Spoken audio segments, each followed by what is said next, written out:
병구님, 네. 인천이 요새 확실히 많이 빠지고 있어서 인천요. 네, 네. 사람들이 관심이 좀 확실히 많더라고요. 네. 요즘 인천 진짜 시세가 많이 빠졌어요. 네. 뭐 매매도 많이 빠졌고 전세도 정말 하염없이 많이 빠졌어요. 지금 벌써 이제 올해 거의 다 가고 있는데 너무 오래된 느낌이라서 아마 네. 잊어버렸을 수도 있어요. 작년 한 해 동안 전국에서 가장 많이 오른 곳이 어딘지 아세요? 저희 맨날 그거 했었거든요. 네, 그쵸. 인천. 그게 인천이었거든요. 근데 한 3년 된 것 같아요. 그렇죠. 네. 왜냐면 지금 거의 하락을 너무 많이 하니까. 그래서 작년 한 해 그 연간 매매 증가함을 보면 인천이 한 해 동안 30% 이상 올랐거든요. 그래서 탑을 찍었었고, 지금 이제 올해 한 해 동안 가장 많이 하락한 곳은 어딘지 아세요? 모르겠는데요, 그거. 세종시예요. 그리고 2등이 대구고 3등이 미세하게 인천이에요. 이 세 곳의 특징을 딱 보면 공통점이 공급이에요. 네. 세종은 원래 신도시니까 공급이 계속 많았고, 그래서 전세가가 계속 눌림당했지만 이제 신도시가 만들어지니까 계속 진짜 미친 듯이 시세가 올라갔었죠. 이제 그러다가 이제 쭉 이제 하락을 좀 먼저 했고 좀 길게 하락한 느낌이라면, 대구하고 인천은 전세가율이 좀 높았어요. 근데 그러다가 공급 폭탄이 떨어지면서 전세가 하락하면서 매매가가 동시에 이제 급속도로 하락하기 시작한 거죠. 2등이 대구고 3등이 인천인데 체감상으로는 저는 대구랑 거의 비슷한 것 같아요.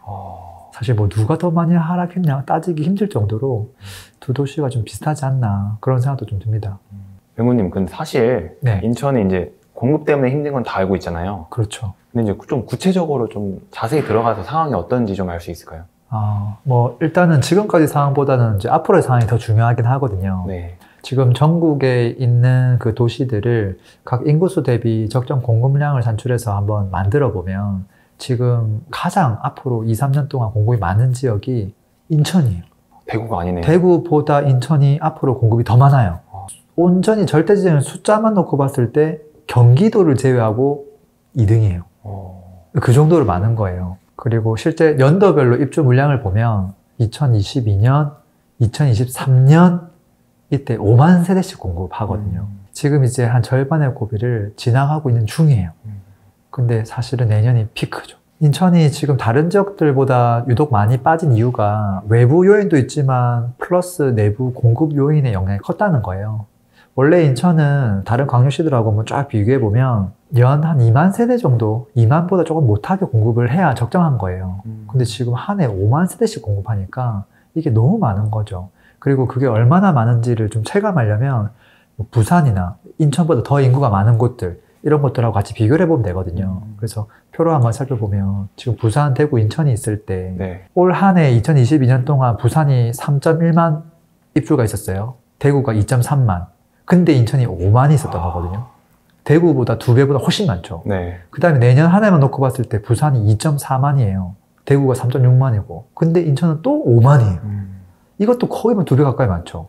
부산보다도 좀 2배보다 많고. 그리고 2024년이 됐을 때 부산이 1.6만, 대구가 2.4, 인천이 또 2.4만이에요. 여전히 많죠. 이걸 3년치를 총 합을 해보면 부산은 7.1만 세대인데 인천은 12만 넘어요. 너무 많은 거죠. 그래서 인천을 사람들이 관심을 이제 가지는 이유가 이제 올해도 많이 빠졌지만 내년에는 아마 더 어려워질 거야. 그게 너무 확실시 되기 때문에 그래서 더 많은 관심을 가지는 것 같아요. 내년도 이런 전망을 할 때 항상 쓰는 그 표가 있거든요. 그 저만의 4분면 이런 걸 좀 보는 편인데 보통 이제 X축, Y축으로 이제 해가지고 어려워 보이긴 하는데 얼마큼 저평가됐냐, 그 다음에 공급이 얼마나 많냐, 적냐, 이걸 가지고 그냥 4분면을 만들어서 전국을 한번 쫙 펼쳐보면 이렇게 딱 나오는 거예요. 병구님, 근데 이 저평가는 어떤 기준으로 나온 거예요? 이거는 이제 상대적인 비교니까 과거 한 10년 동안 그 유지되던 경쟁 지역들과 가장 시세를 비슷하게 겨누었던 지역들이 있을 거 아니에요. 그 지역들 비교했을 때 지금 현재 어떠한가, 10년 평균 대비 지금 어떠한가를 이렇게 나타낸 거예요. 자, 그랬을 때 지금 인천은 어디에 있냐면 저 오른쪽에 가 있죠. 이게 무슨 말이냐면 공급이 전국에서 제일 많다는 소리예요.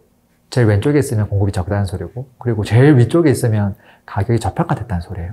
그래서 인천 지역이 가격은 나름 저평가돼 있다, 대구 다음으로. 근데 공급이 더 많다. 지금 이게 팩트인 거거든요. 그리고 제가 1레벨로 전국을 펼쳤는데 사실 요거는 너무 지역이 크잖아요. 네. 강원도도 지역이 정말 크고 서울도 정말 크고 사실 이거는 너무 통계치라서 평균치라서 조금 무의미하긴 해요. 그래서 이걸 좀 확대해가지고 구별로 보는 게 좀 필요하긴 하거든요. 네. 그래서 인천을 이걸 한번 구별로 딱 펼쳐보면 이 완전 극과 극으로 가 있죠. 네. 지금 저 오른쪽에는 중구, 연수구, 서구 여기가 적정 공급 대비 거의 4배 가까이 많다는 소리거든요. 반대로 저 동구나 남동구 이런 것들은 공급이 되게 적어요. 그만큼 편차가 되게 좀 심하다는 소리거든요. 그렇지만 같은 생활 권역이기 때문에 영향을 받죠. 지금 이 그래프를 처음 보는 사람들이 있어서 헷갈릴 수 있는데 이게 이제 제가 1, 2, 3, 4 적어놨잖아요. 네. 그래서 1, 4 보면은 가격은 저평가인데 공급도 적더라. 그 좋은 지역이죠. 네. 2, 4 보면은 가격은 저렴한데 공급이 많더라. 그래서 지금 당장은 어렵겠지만 나중에 좋아질 수 있는 또 기회가 있는 지역이라고 볼 수 있죠. 또 3, 4 보면은 가격은 조금 고평가인데 공급이 너무 적어서 지금 당장은 좀 안전한 지역이라고도 볼 수 있죠. 그리고 4, 4 보면은 가격이 고평가인데 공급도 많으니까 이제 이런 곳을 검토하는 사람은 거의 없겠죠. 거의 한 절반 이상 구가 공급이 너무 많아서 인천 전반적으로 영향을 받을 것 같고 물량 앞에 장사가 없다고 하잖아요. 네. 결론은 인천은 공급이 많아도 너무 많다라는 거죠. 누구님, 근데 이제 인천이 네, 전 지역이 규제 지역에서 해제됐잖아요. 됐죠. 근데 이런 거는 또 가격에 영향은 아예 없을까요? 저는 규제가 풀리긴 했지만 당장은 큰 영향은 없을 것 같아요. 오히려 전세 가격만 놓고 봤을 때 지금도 많이 하락했지만 저는 더 바닥을 향해 돌진할 것 같거든요. 왜냐하면 신축 아파트 입주를 계속 할 거고 그게 공급이 너무 많잖아요. 네. 집이 남아 도는 거거든요, 신축이. 그럼 구축 아파트들의 시세가, 전세가 하염없이 낮아지겠죠. 그리고 당연히 그거랑 비례해서 전세가율 뭐 50%를 맞춰서 매매가가 계속 같이 떨어지지 않을까. 그래서 어떻게 보면 인천은 지금 금리 인상을 안 했어도 아마 어려웠을 거예요. 공급만으로도. 근데 요새 또 송도 가격을 보면 네, 또 진짜 많이 빠진 것 같더라고요. 많이 빠졌죠. 또 얼마나 더 빠질 수 있을까요? 원래 상승할 때도 과열이 항상 되거든요. 그래서 오버슈팅이 되죠. 너무 많이 나가거든요. 네. 반대로 하락할 때도 너무 심하게 얼어붙고 과하게 빠지기도 해요. 지금 인천의 시세가 어디까지 갔냐면 2020년 초반으로 지금 돌아갔어요. 거의 한 2년 전으로 롤백한 거죠. 네. 원래 인천이 지금 많이 오른 연도가 언제냐면 20년, 21년 요 두 해 많이 올랐거든요. 이 상승분을 다 반납한 거예요, 지금. 네. 그 다음에 그 이전으로 돌아가면 2017, 18, 19가 있는데 이 3년 동안 크게 많이 못 올랐어요, 사실은. 조금 오르긴 했어요. 앞으로 만약에 시세가 내년에 더 빠지면 이제 요 3년 전으로 또 돌아가는 거예요. 2017년까지도 갈 수 있겠다. 그런 생각 들고요. 혹시 더 이전 갈 수 없나요? 라고 물어본다면 네. 그 이전에는 시세가 거의 횡보했거든요. 2015, 16 뭐 이럴 때는. 그러니까 저는 이게 마지노선 아닐까 그런 생각합니다. 2017년까지도 돌아갈 수 있다. 네. 최악의 경우는. 근데 안 돌아갈 수도 있나요? 그거는 지켜봐야죠. 맹구님, 그럼 네. 인천은 좀 이제 봄날은 언제쯤 올까요? 일단 금리 인상을 멈추고 외부 요인이 일단 좋아져야 되겠죠. 네. 그리고 그날을 우리가 예측하기는 좀 어렵고요. 그나마 이제 좀 살펴볼 수 있는 건 이제 내부 요인, 입주 물량이 언제쯤 줄어드느냐인데 이건 명확하게 나와 있거든요.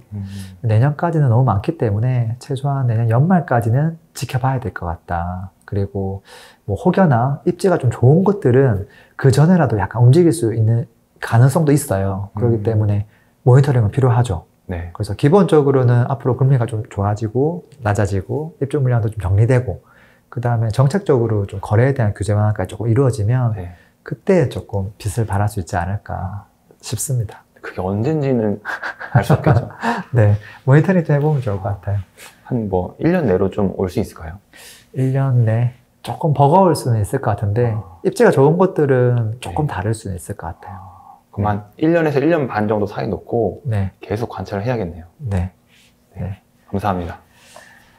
오늘도 들어주셔서 감사합니다. 행복한 하루 되세요. 피스!